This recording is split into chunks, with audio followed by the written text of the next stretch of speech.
So what we're going to do here is a kettlebell stability drill for the shoulder.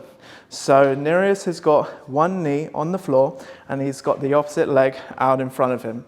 Notice that he's got his heel in line with his knee and then that comes directly back to his hip.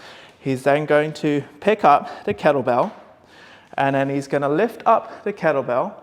So from this position, he's going to lift up his elbow, so then he's got his shoulder in line with his elbow, and then his elbow is in line with his wrist. The wrist, we want it to stay neutral, so we don't want the wrist to come backwards here or to come forward here. That's just going to get you to drop the kettlebell. From this position, he's going to be squeezing up the upper back muscles, and he's going to bring his elbow out to the side, and then so his elbow is again in line with the shoulder, and then he's going to return back to that starting position. So he's just going to go back and forth whilst not moving around his upper body. He's not rotating to the side or anything. He's not trying to overdo it and get the elbow to go back as far as possible. And the main thing in this drill is trying to keep the kettlebell in that position.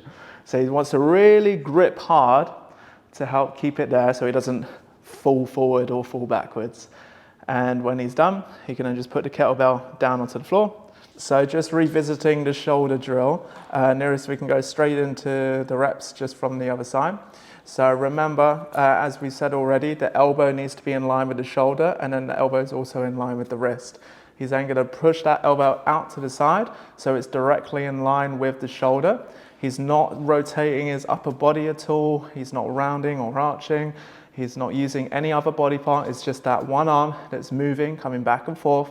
And remember, he's going to have the tension squeezing in the upper back as well to help keep and support that kettlebell and make sure it's stable. And remember, as we said, the foot is in line with the knee on this front leg and the knee is in line with the hip. And then he's got on the other leg, the knee is directly in line with the hip as well. And then he's done. He just puts the kettlebell back on the floor.